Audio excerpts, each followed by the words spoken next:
Të nderuar teleshikues, ne rikthehemi sërish në studio në këtë transmetim të drejt për drejt këtu në ekranin e televizionit Fox News. Tani më jemi zhvendosur në këndin e të ftuarit të ditës. Për gjatë minutave në vim patjetër që ne do të ndalemi dhe do të risjellim sërish në vëmendje një debat të madh sa i takon një projekt ligji. Pra bëhet fjalë për projekt ligjin e urdhrit të inxhinierit hidroteknik. Për të gjitha problematikat dhe të gjitha ngërçet me të cilat është hasur ky urdhër. Unioni i Inxhinierëve Shqiptar e ka kundërshtuar për shkak të problematikave të cilat përmbajnë në formulimin e vet në thelb ky projekt ligj, teksa patjetër duket sikur gjërat nuk kanë shkuar aty ku duhet shkojnë, nuk janë dëgjuar nga ata të cilët duhet ta dëgjonin dhe të gjitha proceset janë duke përparuar me një shpejtësi të jashtëzakonshme, pavarësisht zërit të ngritur, pavarësisht protestave të ndryshme dhe kërkesave të ndryshme që janë bërë nga Unioni i Inxhinierëve Shqiptar. Për të diskutuar se takon kësaj çështje, me mua në studio është të bashkuar zonja Dëshira Mena, drejtoresh ekzekutive e Unionit të Inxhinierëve Shqiptar. Zonja Mena, të përshëndes, faleminderit që je sot në Fox News.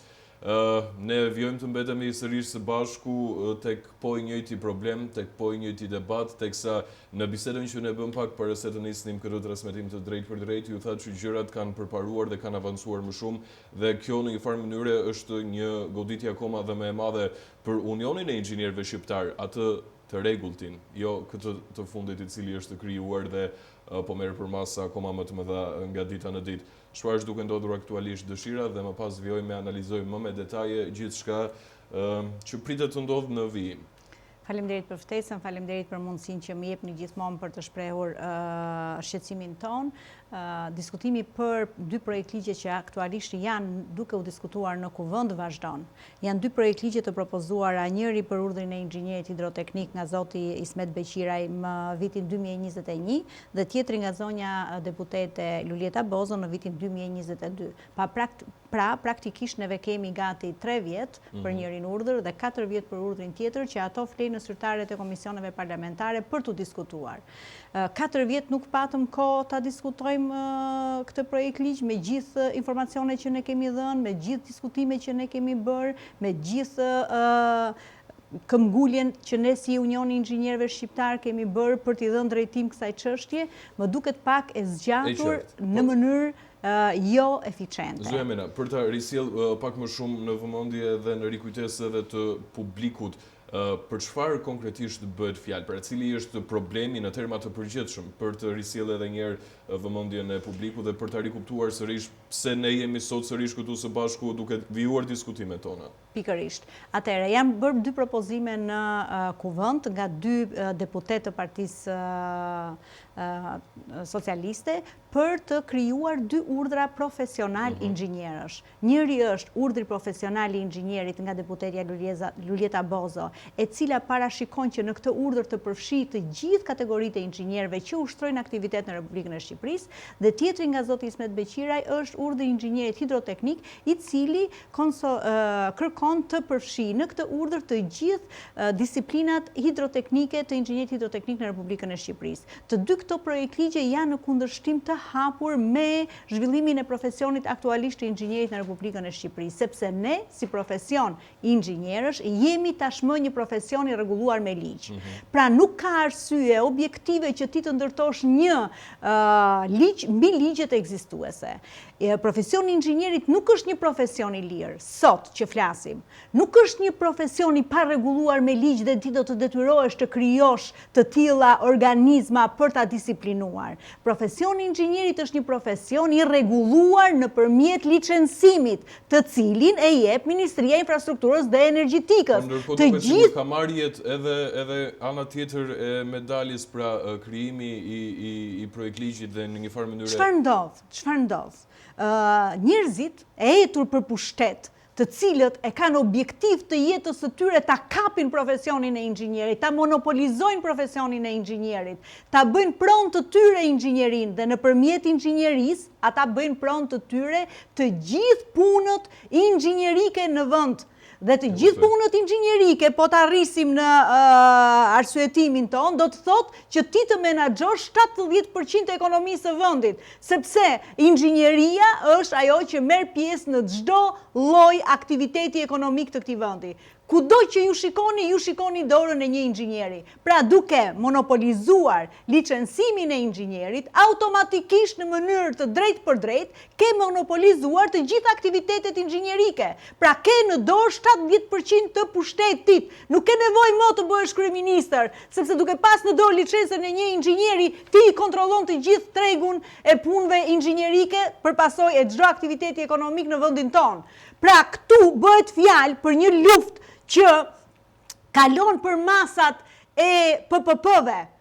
Ky është një koncesion që ti të marrësh me në pronësi 70% ekonomisë nëpërmjet inxhinierit. Ndërkohë që Unioni i Inxhinierëve është... E kundërshton Unioni i Inxhinierëve me... pasi është i rregulluar me ligj. Sepse ne jemi gjatë rregulluar, pra ne jemi në dorë të Ministrisë së Infrastrukturës dhe Energjetikës. Ministria e Infrastrukturës dhe Energjetikës është përgjegjëse për zhvillimin ekonomik të vendit.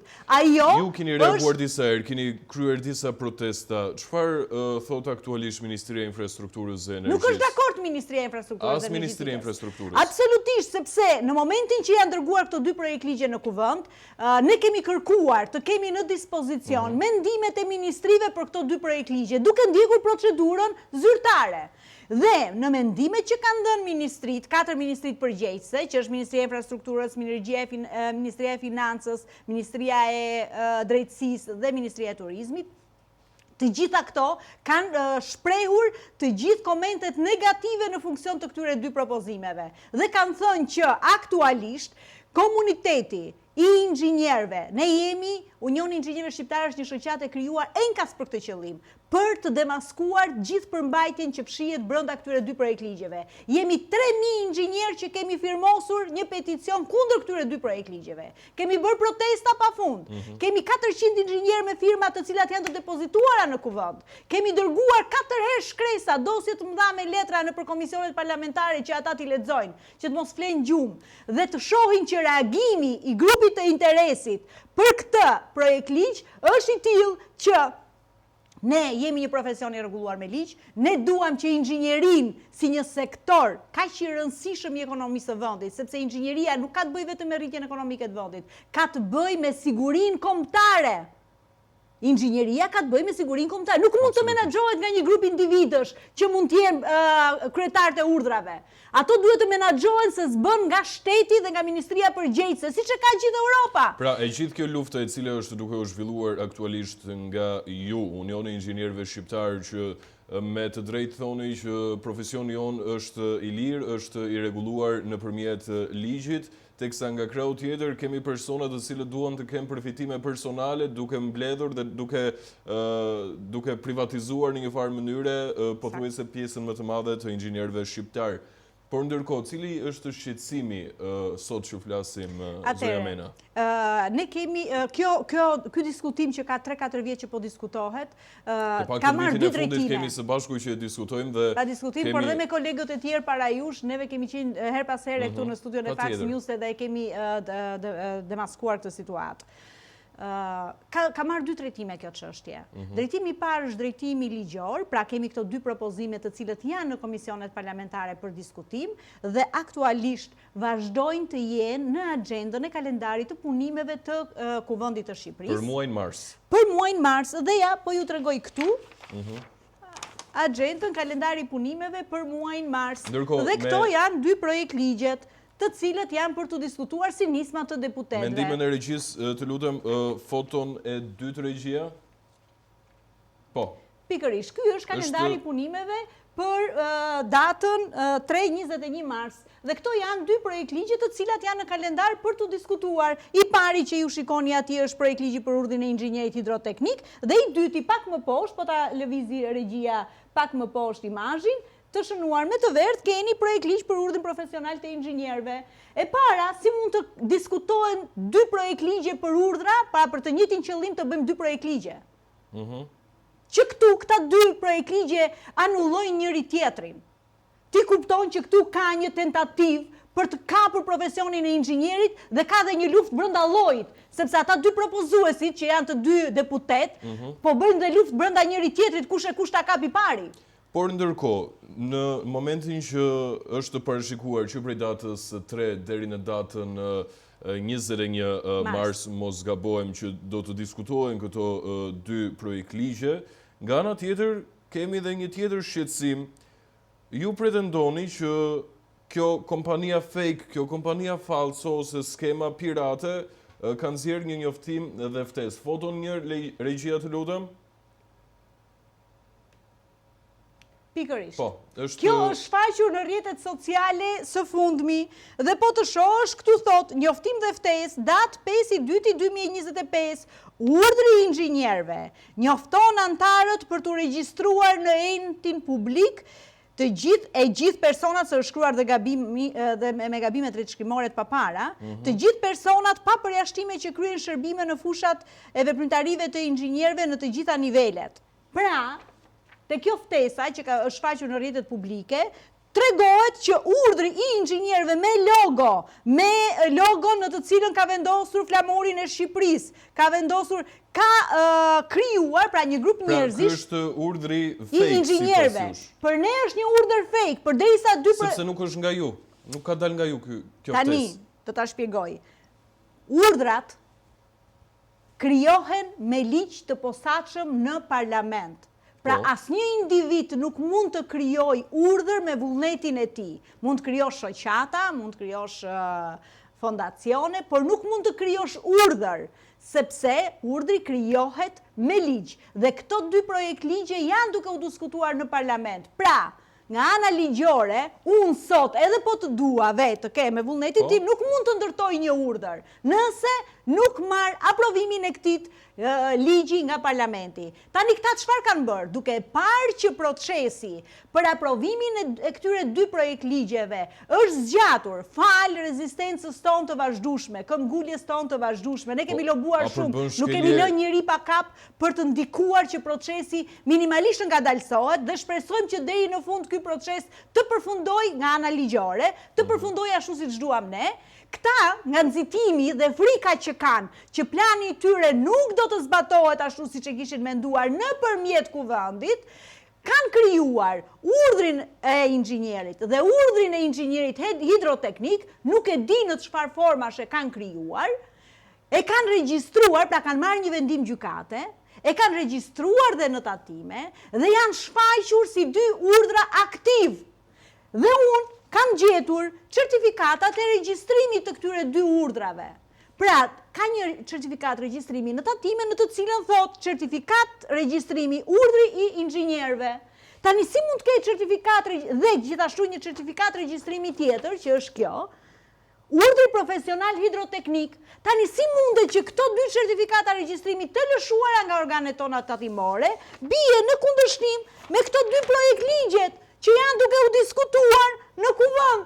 Pra, që të dalin këto dy nipte, duhet të mbarojë procesi i diskutimit nëpër ndërkohë që këto projekt ligje janë gati në proces diskutimi, kemi këtë njoftimin dhe ftesën nga sepse këta zotërinj që kanë bërë regjistrimin në tatime vazhdojnë aktivitetin e tyre.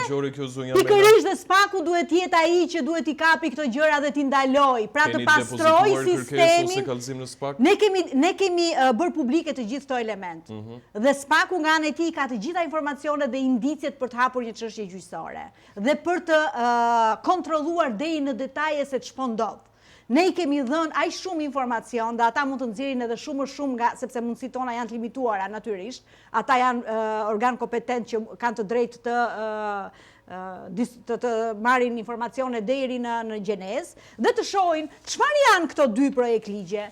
Çfarë janë këto dy kompani të cilat po hiqen, po shiten në treg si urdhra. Edhe ata që i kanë regjistruar në bazë quhen bashkëpunëtor. Pa diskutim që janë bashkëpunëtor, sepse një gjykatës i cili aprovon një vendim gjykate në të cilin thot që është themeluar urdhri i inxhinierëve, kur nuk ka një projekt ligj, kur nuk ka një ligj të miratuar nga kuvendi, është minimalisht i përfshirë, ose është i paaft, ose është i përfshirë me dashje. Në të dyja rastet do duhet të gjykohet. Tani ne si shoqëri civile, nuk përveç se të mbledhim informacionet që janë publike, nuk mund të bëjmë më shumë. Duhet jetë spaku ai që të hyjë dhe të kontrollojë me detaje si aprovohet një urdhër, çfarë procedurash ndiqen, ku është procesi i urdhrit të inxhinierit aktualisht në Shqipëri, si janë krijuar këto dy urdhra, në çfarë forme, dhe lufta jonë tani më është në dy drejtime. I pari është që ne të negociojmë,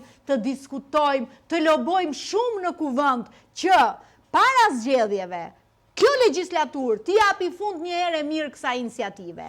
Pra ne duam që, meqenëse se ky kalendar punimesh. Ky është një proces që ka zgjatur tashmë prej më shumë se 3 vitesh, zonja Mena. A e keni ju ende bindjen e plot që kjo çështje do të zgjidhet dhe do të marrë rrugën e drejtë dhe të duhurën? Sepse në këto momente ne kemi regjistrimin e 2 kompanive fantazëm, le ta quajmë në këtë mes, që duan të në një farë mënyrë të privatizojnë dhe të marrin kompetencat e inxhinierëve dhe të marrin në një farë mënyrë të rëmbejnë 70% e ekonomisë. Jam plotësisht dakord. Domethënë djalli punon në mënyra të ndryshme dhe krijon hap fronte lufte të ndryshme në mënyrë që ta çorientoj, të thuash, kundërshtarin dhe të krijoj kaq shumë skema sa ti të mos kuptosh më se ç'po ndodh. Por ne jemi shumë të qartë dhe jemi shumë të kthjellët. Ne e dim shumë mirë se çfarë po bëjnë dhe e dim shumë mirë se çfarë kërkojmë. Dhe në këto kushte ne kemi 2 kërkesa. Kërkesa e parë është që këto 2 projekt ligje, dhe kjo është më e rëndësishmja për ne, që do të diskutohen së shpejti në komisionet parlamentare, të diskutohen realisht, pra të mos zgjatet më kjo agoni, të diskutohen për të shkuar direkt në vendim. Dhe të dalin në një vendim që është refuzimi i këtyre 2 projekt ligjeve, me arsyetimin e thjesht që grupi interesit e ka kundërshtuar dhe profesioni i inxhinierit sot që ne flasim është një profesion i rregulluar me ligj dhe të gjithë dokumentat, rregulloret për cilat grupi profesioni i inxhinierit është i detyruar t'i zbatoj në ushtrim e profesionit të tij, aktualisht ekzistojnë në Republikën e Shqipërisë. E para. Dhe e dyta është që gjithashtu organet kompetente siç është SPAK-u. Jam ende i habitur për mënyrën se si kanë funksionuar të gjitha këto procese në një moment kur urdhri i inxhinierit është i sistemuar, është i rregulluar nëpërmjet ligjit të Shqipërisë, një ligj i posaçëm për këtë profesion, dhe ndërkohë nga ana tjetër kemi të gjitha këto procese, të gjitha këto procedura, të cilat në një farë mënyrë duket sikur nuk kanë rënë në syt dhe veshët e asnjëri prej autoriteteve, të cilat duhet të jenë përgjegjëse dhe duhet të mbajnë përgjegjësi të plot për një shkelje kaq të rëndë. Tani, ajo që është pozitiv për ne është fakti që ministrit kanë dhënë mendime negative. Pra, i mëshojmë fort kësaj gjëje që të hapen letra të shikohen dhe kur të bëhet gjykimi për këto 2 projekt ligje që kanë ardhur në tavolinë, të lexohen këto propozime me gjithë dokumentacionin shoqërues që kanë. Pra, të kuptohet shumë mirë që këto 2 projekt ligje janë projekt ligje që synojnë monopolin e licencimit të inxhinierëve, pasojë së cilës është monopoli i 70% ekonomisë së vendit. Kjo është kryesorja herë. Të ndërgjegjësohemi për këtë. Dhe e dyta, të gjithë këtyre individëve të cilët nxitojnë për të krijuar skema të tilla dhe për të turbulluar ujërat, sikur inxhinieri është krijuar urdhri i inxhinierit. Hajdeni bashkohuni me ne. Është ajo shpreha që hedh budallaj një gur në lumë dhe 100 të mençur se nxjerrin dot. Dhe këta këtë lojë po bëjnë. Pra, këta po e bëjnë fakt dhe mbas 10 vitesh kjo do të instalohet si diçka e vërtet dhe ajo do të shkojë për pasojë, nëse kjo merr zhvillim. Pra, ky lajm i fake i këtyre merr zhvillim, njerëzit shkojnë regjistrohen, fenomeni zmadhohet dhe kjo merr për masa të mëdha, automatikisht pas një farë kohe do duhet i shkosh nga mbrapa dhe me ligjin përkatës. Pra, në një farë mënyrë ky është grepi që këta, duke dashur ta çojnë deri në fund planin e tyre, qoftë edhe në terma afatgjat, po e hedhin në lumë, të kapin peshq. Pra, ne kemi tash 2 situata. Urojmë shumë që këto të jenë të qarta për të gjithë ata që mund të ndikojnë në këto 2 procese. Pra, diskutimin e komisionet parlamentare për anullimin, refuzimin e dy propozimeve për projekt ligjin e urdhrit të inxhinierit dhe projekt ligjin e urdhrit të inxhinierit hidroteknik, refuzimi i tyre për shkak se këto dy ligje bie në kundërshtim me situatën aktuale të rregullimit të profesionit të inxhinierit në Republikën e Shqipërisë, dhe e dyta, që është po kaq e rëndësishme sa e para, organet kompetente, SPAK-u, prokuroria, të ndjekin, të gjurmojnë gjerë në detaje si janë krijuar këto dy subjekte me këto dy certifikata regjistrimi, si janë krijuar, sa ligjore janë, dhe të nxjerrin para përgjegjësisë të gjithë autorët e tyre, sepse që të kuptojmë edhe diçka tjetër. Këto dy subjekte, të cilët janë themeluar, njëri në vitin 2017 dhe tjetri në vitin 2023, pra urdhri i inxhinierit është themeluar në vitin 2023, ndërkohë që propozimi për urdhrin e inxhinierit në komisionet parlamentare është bërë që në 2022-shin. Që do të thotë këta, kur e kanë bërë, e kanë ditë shumë mirë që urdhri i inxhinierit po pret të aprovohet në parlament. Nuk është se nuk e din. Megjithatë e kanë bërë fakt të kryer. Dhe ç'ndodh? Ne kemi gjetur gjithashtu një shkresë, që është kjo, zyrtare, e cila qarkullon në organet tona shtetërore.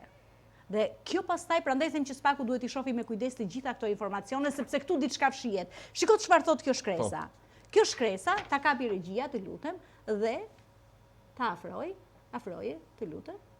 Shikoj çfarë thotë kjo shkresa. Po se do ta vendosim pas në dispozicion. Shumë bukur. Komisioneri për mbrojtjen nga diskriminimi, thotë. Është organ shtetëror. Vendim, numër 140 datë 26/7/2023, në 2023-shin, bazuar në nenin 32.1a dhe nenin 33 të ligjit 10.221/2010 për mbrojtje nga diskriminimi, të ndryshuar pranë komisionerit për mbrojtje nga diskriminimi, është paraqitur ankesa me numër 198, datë 15/12/2022, e bërë nga urdhri profesional hidroteknik, kundër Ministrisë së Infrastrukturës dhe Energjisë, Ministrisë së Arsimit dhe Sporteve, Komisionit të posaçëm për dhënien e licencave profesionale, pranë Ministrisë së Energjisë dhe Këshillit të Lartë të Arsimit dhe Kërkimit Shkencor, në të cilën pretendohet për diskriminim për shkak të gjendjes arsimore, gjendjes shoqërore dhe çdo shkak tjetër.